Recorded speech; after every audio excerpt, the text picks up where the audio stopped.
तरीके से घायल हो गए। उनके पैरों की हड्डियां भी फ्रैक्चर हो चुकी हैं, जिन्हें सड़क दुर्घटना के बाद सागर के बंसल हॉस्पिटल में भर्ती कराया गया है।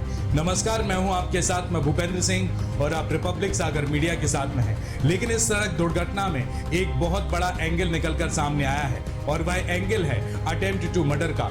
जी हाँ, मतलब वैसे तो इस एक्सीडेंट को सड़क दुर्घटना का रूप दिया गया है, लेकिन इसके पीछे जो कहानी निकलकर सामने आई है वह बेहद हैरान करने वाली है। जो व्यक्ति सड़क दुर्घटना के इस हादसे का शिकार हुआ उसका नाम है कमलेश लारिया, जो कि सिरौंजा स्थित सर्वश्रेष्ठ पेट्रोल पंप के संचालक भी हैं। और जिस कमांडो गाड़ी से इस घटना को अंजाम दिया गया वह किसी अशोक तिवारी की है, जिसका डंपरों का बड़ा कारोबार है। और दिलचस्प बात यह भी है कि इस हादसे का शिकार व्यक्ति कमलेश लारिया और इस घटना को अंजाम देने वाला अशोक तिवारी एक दूसरे को भलीभांति अच्छे से जानते हैं। और फिर भी अशोक तिवारी की गाड़ी से जब कमलेश लारिया दुर्घटनाग्रस्त हुआ और उसके बाद कमलेश लारिया को उसी दयनीय हालत में छोड़कर अशोक तिवारी अपनी गाड़ी कमांडो से मौका वारदात से फरार हो गया, जबकि उसको कमलेश लारिया की मदद करनी थी, लेकिन ऐसा नहीं हुआ।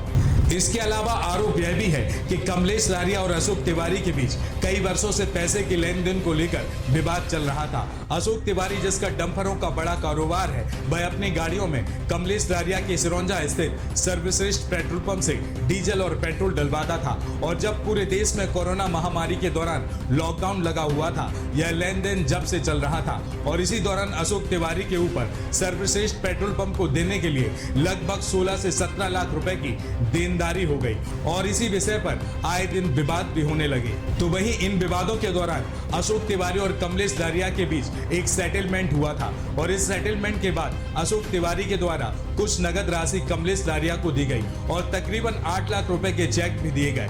पर जब यह चेक कमलेश लारिया द्वारा बैंक में लगाया गया तो वह सारे चेक बाउंस हो गए और लेन देन का यह विवाद हाथापाई और जाति सूचक शब्दों तक जा पहुंचा। और अधिक जानकारी के लिए बताएं तो घटना कल शाम यानी कि 13 मई शाम 6 से 7 के बीच की है, जब कमलेश लारिया सड़क पर रोज की तरह टहलने के लिए निकले थे। और इसी दौरान अशोक तिवारी अपनी कमांडर जीप से आए और बेरहमी से कमलेश लारिया को कुचलकर मौकाए वारदात से फरार हो गए। और इसके बाद जब पुलिस ने इस घटना को अंजाम देने वाली गाड़ी को जब्त किया तो उसमें से बेसबॉल के डंडे भी निकले, जिससे साफ जाहिर होता है कि यह घटना हत्या के अंजाम तक भी पहुंच सकती थी। इस संबंध में जब हमारी टीम ने कमलेश लारिया से बात की तो उन्होंने क्या कहा उसे भी ध्यान से सुनिए। ये जो है ना पूरी तरीके से पहले से सोची और समझी हुई साजिश के तहत हुआ है।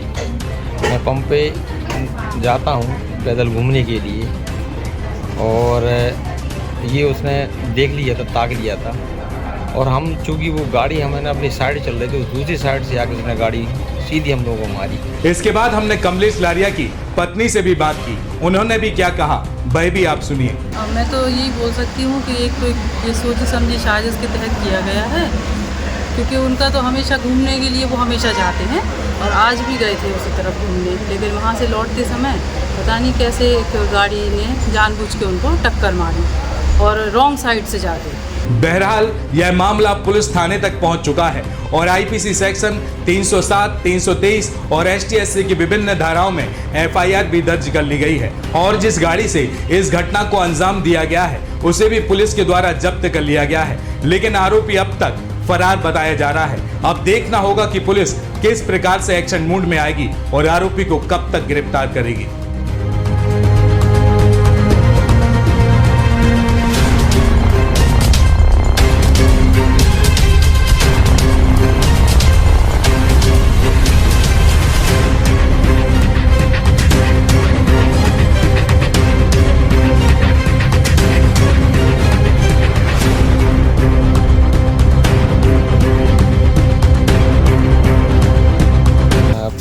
पड़ोस में ही अशोक तिवारी है, जो अविराज के नाम से उनके डंपर है।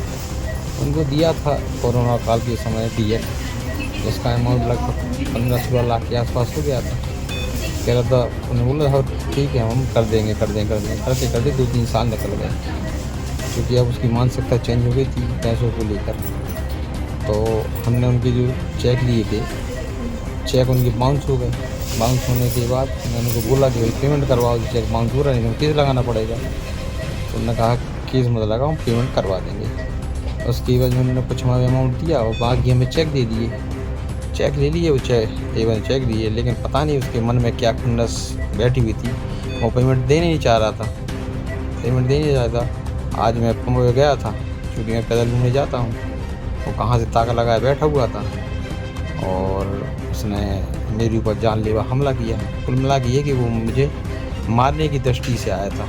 रिपब्लिक सागर मीडिया को सब्सक्राइब अवश्य करें और आप हमारी आने वाली सभी वीडियो को देखना चाहते हैं तो आपको उसके लिए घंटी जरूर दबानी पड़ेगी, ताकि आपको सभी वीडियो की नोटिफिकेशन समय समय पर मिलती रहे। रिपब्लिक सागर मीडिया पर जो भी वीडियो आएगा वह सच की कसौटी पर कसकर ही आएगा।